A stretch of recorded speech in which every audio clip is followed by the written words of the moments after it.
ಭಗವದ್ಗೀತೆಯ ಬಗ್ಗೆ ಎಲ್ಲವನ್ನೂ ಕೇಳಿ ತಿಳಿಯಲು ಈ ವಾಹಿನಿಯನ್ನು ಚಂದಾದಾರರಾಗಿ.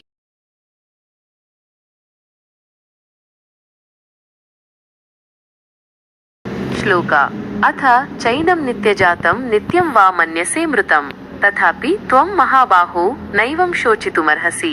26. ಅರ್ಥ: ಮಹಾಬಾಹು, ಆತ್ಮನು ಯಾವಾಗಲೂ ಹುಟ್ಟುತ್ತಾನೆ ಮತ್ತು ಸಾಯುತ್ತಾನೆ ಎಂದು ತಿಳಿದರೂ ಕೂಡ ನೀನು ಶೋಕಿಸಬಾರದು. ವಿವರಣೆ: ಈ ಶ್ಲೋಕದಲ್ಲಿ ಕೃಷ್ಣನು ಅರ್ಜುನನಿಗೆ ಆತ್ಮದ ಸ್ವರೂಪದ ಬಗ್ಗೆ ಬೇರೆ ರೀತಿಯಲ್ಲಿ ತಿಳಿದಿದ್ದರೂ ಶೋಕಿಸುವ ಅಗತ್ಯವಿಲ್ಲ ಎಂದು ವಿವರಿಸುತ್ತಿದ್ದಾನೆ. ಅಥ ಚೈನಂ ನಿತ್ಯಜಾತಂ ನಿತ್ಯಂ ವಾ ಮನ್ಯಸೇ ಮೃತಂ. ಆತ್ಮನು ಯಾವಾಗಲೂ ಹುಟ್ಟುತ್ತಾನೆ ಮತ್ತು ಸಾಯುತ್ತಾನೆ ಎಂದು ತಿಳಿದರು. ಒಂದು ವೇಳೆ ಆತ್ಮವು ಯಾವಾಗಲೂ ಹುಟ್ಟುತ್ತಾ ಸಾಯುತ್ತಾ ಇರುತ್ತದೆ ಎಂದು ತಿಳಿದರು.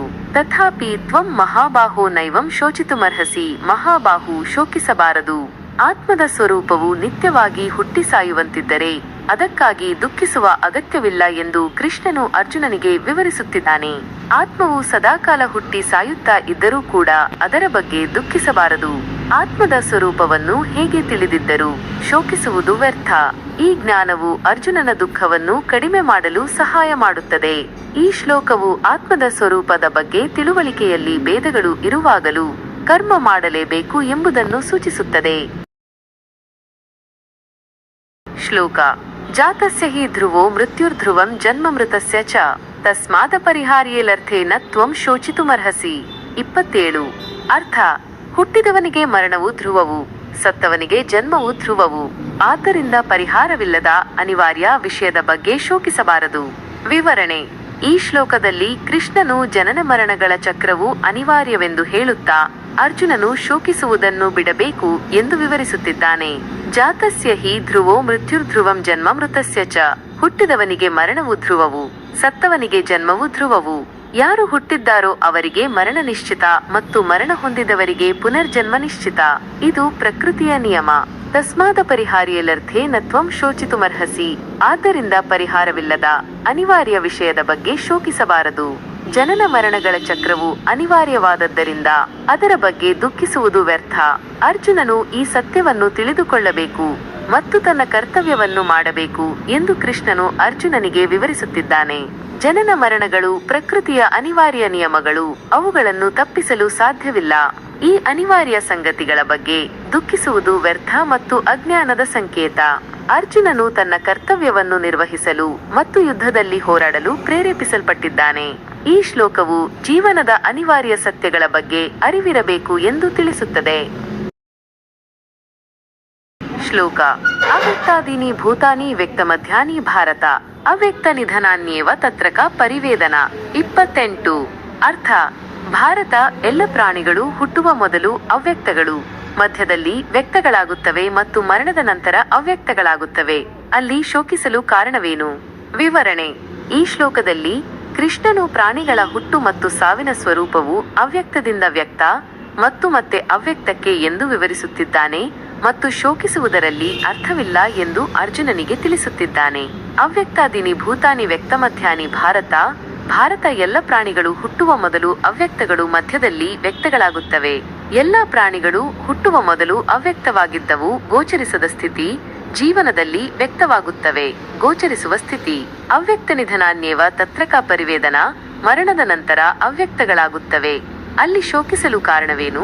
ಮರಣದ ನಂತರ ಮತ್ತೆ ಅವ್ಯಕ್ತವಾಗುತ್ತವೆ. ಗೋಚರಿಸದ ಸ್ಥಿತಿ. ಈ ರೀತಿಯಾಗಿ ಹುಟ್ಟು ಸಾವುಗಳು ಇರುವಾಗ ದುಃಖ ಮಾಡುವುದರಲ್ಲಿ ಅರ್ಥವಿಲ್ಲ. ಪ್ರಾಣಿಗಳು ಹುಟ್ಟುವ ಮೊದಲು ಅವ್ಯಕ್ತ ಸ್ಥಿತಿಯಲ್ಲಿರುತ್ತವೆ, ಜನಿಸಿದ ನಂತರ ವ್ಯಕ್ತ ಸ್ಥಿತಿಗೆ ಬರುತ್ತವೆ ಮತ್ತು ಮರಣದ ನಂತರ ಮತ್ತೆ ಅವ್ಯಕ್ತ ಸ್ಥಿತಿಗೆ ಹೋಗುತ್ತವೆ. ಹುಟ್ಟು ಮತ್ತು ಸಾವುಗಳು ಅನಿವಾರ್ಯ. ಅವುಗಳ ಬಗ್ಗೆ ದುಃಖಿಸುವುದು ವ್ಯರ್ಥ. ಅರ್ಜುನನು ಈ ಸತ್ಯವನ್ನು ತಿಳಿದುಕೊಳ್ಳಬೇಕು ಮತ್ತು ತನ್ನ ಕರ್ತವ್ಯವನ್ನು ನಿರ್ವಹಿಸಬೇಕು. ಈ ಶ್ಲೋಕವು ಜೀವನದ ಅನಿವಾರ್ಯ ಸತ್ಯಗಳ ಬಗ್ಗೆ ಮತ್ತಷ್ಟು ತಿಳಿಸುತ್ತದೆ. ಶ್ಲೋಕ ಆಶ್ಚರ್ಯವತ್ ಪಶ್ಯತಿ ಕಶ್ಚಿದೇನಂ ಆಶ್ಚರ್ಯವದ್ವದತಿ ತಥೈವ ಚಾನ್ಯಃ ಆಶ್ಚರ್ಯವಚ್ಚೈನಮನ್ಯಃ ಶೃಣೋತಿ ಶ್ರುತ್ವಾಪ್ಯೇನಂ ವೇದನ ಚೈವ ಕಶ್ಚಿತ್. 29.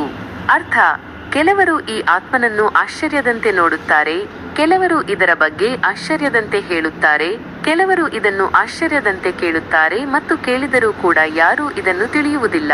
ವಿವರಣೆ: ಈ ಶ್ಲೋಕದಲ್ಲಿ ಕೃಷ್ಣನು ಆತ್ಮದ ಸ್ವರೂಪವು ತಿಳಿಯಲು ಕಷ್ಟಕರವಾಗಿದೆ ಎಂದು ವಿವರಿಸುತ್ತಿದ್ದಾನೆ. ಆಶ್ಚರ್ಯವತ್ ಪಶ್ಯತಿ ಕಶ್ಚಿದೇನಂ. ಕೆಲವರು ಈ ಆತ್ಮನನ್ನು ಆಶ್ಚರ್ಯದಂತೆ ನೋಡುತ್ತಾರೆ. ಕೆಲವರು ಆತ್ಮದ ಬಗ್ಗೆ ಕೇಳಿ ಅದ್ಭುತ ಪಡುತ್ತಾರೆ. ಆಶ್ಚರ್ಯವದ್ವದತಿ ತಥೈವ ಚಾನ್ಯಃ. ಕೆಲವರು ಇದರ ಬಗ್ಗೆ ಆಶ್ಚರ್ಯದಂತೆ ಹೇಳುತ್ತಾರೆ. ಕೆಲವರು ಆತ್ಮದ ಬಗ್ಗೆ ಇತರರಿಗೆ ಹೇಳುವಾಗ ಅದ್ಭುತದಿಂದ ಹೇಳುತ್ತಾರೆ. ಆಶ್ಚರ್ಯವಚ್ಚೈನಮನ್ಯಃ ಶೃಣೋತಿ ಶ್ರುತ್ವಾಪ್ಯೇನಂ ವೇದ ನ ಚೈವ ಕಶ್ಚಿತ್. ಕೆಲವರು ಇದನ್ನು ಆಶ್ಚರ್ಯದಂತೆ ಕೇಳುತ್ತಾರೆ ಮತ್ತು ಕೇಳಿದರೂ ಕೂಡ ಯಾರೂ ಇದನ್ನು ತಿಳಿಯುವುದಿಲ್ಲ. ಕೆಲವರು ಆತ್ಮದ ಬಗ್ಗೆ ಕೇಳಿದರೂ ಅದನ್ನು ಅರ್ಥ ಮಾಡಿಕೊಳ್ಳಲು ಕಷ್ಟಪಡುತ್ತಾರೆ. ಆತ್ಮವು ತಿಳಿಯಲು ಕಷ್ಟಕರವಾದ ವಿಷಯವಾಗಿದೆ. ಆತ್ಮದ ಸ್ವರೂಪವನ್ನು ತಿಳಿಯುವುದು ಕಷ್ಟಕರವಾದ ವಿಷಯ. ಆತ್ಮಜ್ಞಾನವನ್ನು ಪಡೆಯುವುದು ಬಹಳ ವಿಶೇಷ.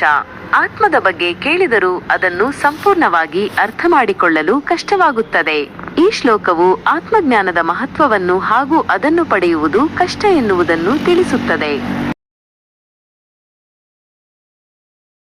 ಶ್ಲೋಕ: ದೇಹಿ ನಿತ್ಯಮವಧ್ಯೋಲಯಂ ದೇಹೇ ಸರ್ವಸ್ಯ ಭಾರತ ತಸ್ಮಾತ್ ಸರ್ವಾಣಿ ಭೂತಾನಿ ನ ತ್ವಂ ಶೋಚಿತುಮರ್ಹಸಿ. 30. ಅರ್ಥ: ಭಾರತ, ಎಲ್ಲರ ದೇಹದಲ್ಲಿರುವ ದೇಹಿಯು ಆತ್ಮ ನಿತ್ಯನೂ ಅವಧ್ಯನೂ ಆಗಿದ್ದಾನೆ. ಆದ್ದರಿಂದ ಎಲ್ಲ ಪ್ರಾಣಿಗಳ ಬಗ್ಗೆಯೂ ನೀನು ಶೋಕಿಸಬಾರದು. ವಿವರಣೆ: ಈ ಶ್ಲೋಕದಲ್ಲಿ ಕೃಷ್ಣನು ದೇಹದಲ್ಲಿರುವ ಆತ್ಮವು ನಿತ್ಯವಾದದ್ದು ಮತ್ತು ಅವಧ್ಯವಾದದ್ದು ಎಂದು ಹೇಳಿ ಅರ್ಜುನನು ಶೋಕಿಸುವುದನ್ನು ಬಿಡಬೇಕು ಎಂದು ತಿಳಿಸುತ್ತಿದ್ದಾನೆ. ದೇಹಿ ನಿತ್ಯಮವಧ್ಯೋಲಯಂ ದೇಹೇ ಸರ್ವಸ್ಯ ಭಾರತ. ಭಾರತ, ಎಲ್ಲರ ದೇಹದಲ್ಲಿರುವ ದೇಹಿಯು ಆತ್ಮ ನಿತ್ಯನೂ ಅವಧ್ಯನೂ ಆಗಿದ್ದಾನೆ. ಪ್ರತಿಯೊಂದು ದೇಹದಲ್ಲಿರುವ ಆತ್ಮವು ದೇಹಿ ಶಾಶ್ವತವಾದದ್ದು ಮತ್ತು ನಾಶವಾಗದಂತಹದ್ದು. ತಸ್ಮಾತ್ ಸರ್ವಾಣಿ ಭೂತಾನಿ ನ ತ್ವಂ ಶೋಚಿತುಮರ್ಹಸಿ. ಆದ್ದರಿಂದ ಎಲ್ಲ ಪ್ರಾಣಿಗಳ ಬಗ್ಗೆಯೂ ನೀನು ಶೋಕಿಸಬಾರದು. ದೇಹವು ನಾಶವಾದರೂ ಆತ್ಮವು ನಾಶವಾಗುವುದಿಲ್ಲ. ಆದ್ದರಿಂದ ನೀನು ಶೋಕಿಸಬಾರದು ಎಂದು ಕೃಷ್ಣನು ಅರ್ಜುನನಿಗೆ ಹೇಳುತ್ತಿದ್ದಾನೆ.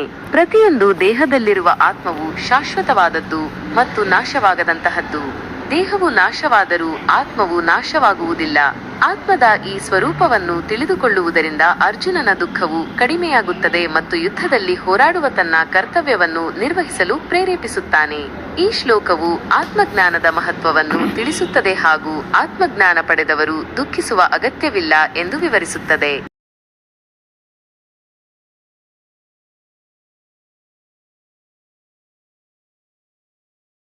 ಭಗವದ್ಗೀತೆಯ ಬಗ್ಗೆ ಎಲ್ಲವನ್ನೂ ಕೇಳಿ ತಿಳಿಯಲು ಈ ವಾಹಿನಿಯನ್ನು ಚಂದಾದಾರರಾಗಿ.